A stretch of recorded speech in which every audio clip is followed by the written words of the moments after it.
Et salut, alors dans cette vidéo, on va parler des effectifs théoriques. Alors pour ça, on va prendre un exemple, c'est exactement le même exemple que dans la vidéo sur la standardisation. Donc pour rappel, on avait un certain nombre de machines dans une usine qui produisait un certain nombre de bonbons. Par exemple, on avait 9 machines qui produisaient entre 3400 et 3600 bonbons, 19 machines qui produisaient entre 3600 et 3800 bonbons, etc. Et au total, on avait 152 machines. Donc après avoir fait ça, ce qu'on avait fait dans la vidéo sur la standardisation, c'est qu'on avait renoté les bornes ici. Par exemple, 3400, 3600, 3800, 4000, etc. Ce sont les bornes de nos classes. Donc on a renoté ces bornes ici et on avait standardisé les bornes. Alors on va vite fait s'intéresser au calcul pour standardiser quelque chose. Alors déjà, la première chose à faire, c'est de calculer la moyenne et l'écart type. Alors moi, j'ai calculé ici la moyenne et ici l'écart type. Et tout ça, ce sont les calculs intermédiaires et celui-là aussi d'ailleurs, pour calculer la moyenne et l'écart type. Donc si vous voulez, vous pouvez regarder vite fait ces calculs. Vous pouvez d'ailleurs télécharger tout ce fichier Excel, le lien est dans la description. Donc on avait nos bornes, on les a standardisées en faisant égal, donc la valeur de la borne moins la valeur de la moyenne divisée par la valeur de l'écart type. J'ai mis un petit dollar ici et ici, comme ça je peux étirer ma formule jusqu'à la dernière borne, et comme ça me permet de trouver les bornes standardisées. Alors ici justement dans la vidéo sur la standardisation, on avait vu comment obtenir ce graphique-là. Donc en fait tout simplement ce sont ces nouvelles bornes, mais avec toujours les mêmes effectifs. Donc là en fait, j'ai eu la flemme encore une fois de mettre le titre et le titre des axes, mais évidemment vous, si on vous demande de le faire, vous devez évidemment mettre ces titres-là. D'ailleurs on avait vu il y a pas mal de temps comment faire des histogrammes dans Excel avec Excelstat. Donc si vous vous êtes intéressé de comment faire ça, vous pouvez aller voir cette vidéo. Et du coup ce que cet histogramme signifie, c'est que, regardez, là, nos bornes standardisées au lieu d'être 3400, la nouvelle borne, ça va devenir moins 2,25. Donc il faut regarder le truc en vert, Là on a moins 2,25. Ensuite ici on aurait moins 1,59. Ici, là, on aurait moins 0,93, etc., jusqu'à finalement la dernière borne qui vaut 3,03, et donc qui se situerait par là, quelque chose comme ça. Donc maintenant qu'on a vu ça, donc là on a les bornes, donc les bornes pour rappel c'est le nombre de bonbons, ici on a le nombre de bonbons, et ici donc on a le nombre de machines qui produisent ces bonbons, et dans l'énoncé on nous avait dit que la distribution elle suivait une loi normale. Donc justement en rouge j'ai mis la loi normale qui correspond à cet histogramme, et étant donné qu'on a standardisé nos bornes, on a la loi normale centrée réduite ici.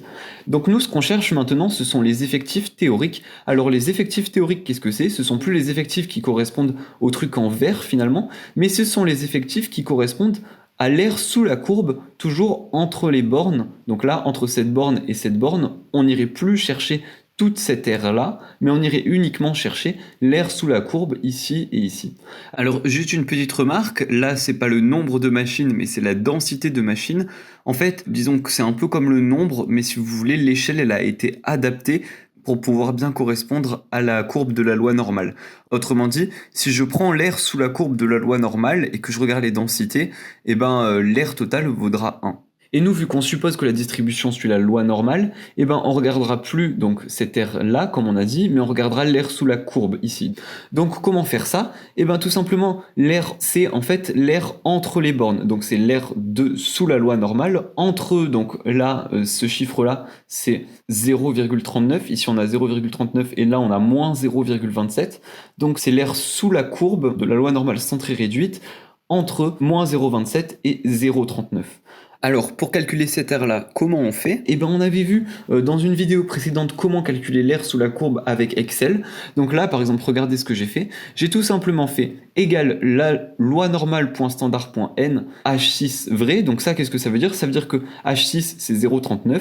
Donc ça veut dire qu'on fait l'aire sous la courbe de moins l'infini jusqu'à 0,39. Donc toute cette aire sous la courbe-là.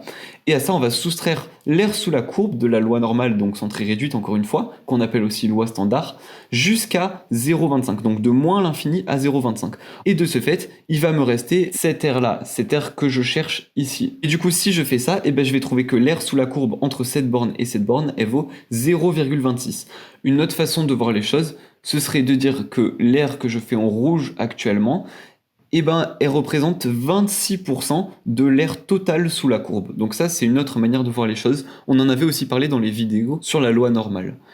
Donc maintenant je fais ça pour toutes mes valeurs, donc je fais à chaque fois la loi normale centrée réduite, donc par exemple là je fais la loi normale centrée réduite de moins l'infini jusqu'à moins 1,59 moins la loi normale centrée réduite de moins l'infini jusqu'à 2,25, etc. Donc j'ai ça, j'étire cette formule-là, et donc au final je trouve que l'aire entre mes bornes à chaque fois, elle vaut ça. Donc autrement dit, entre moins 2,25 et 1,59, ben, l'aire sous la courbe, elle vaut 0,04. Donc là, cette aire ici, elle vaut 0,04. Voilà, etc., etc. Donc maintenant, je pense que vous avez compris ça, et le truc qui va se passer, c'est que, regardez, si je fais la somme de toutes ces aires-là, combien je trouve? Eh ben, je trouve 0,99 ici.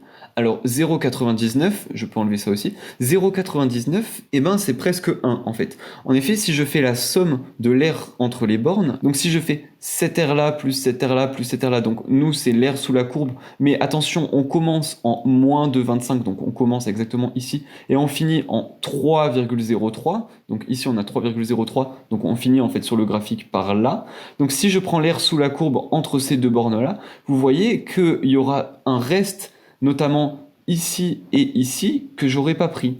Et donc là, concrètement, ce que ça veut dire, c'est qu'on a réussi à prendre 99% de l'air sous la courbe, et il y a 1% de l'air qui nous échappe à gauche et à droite.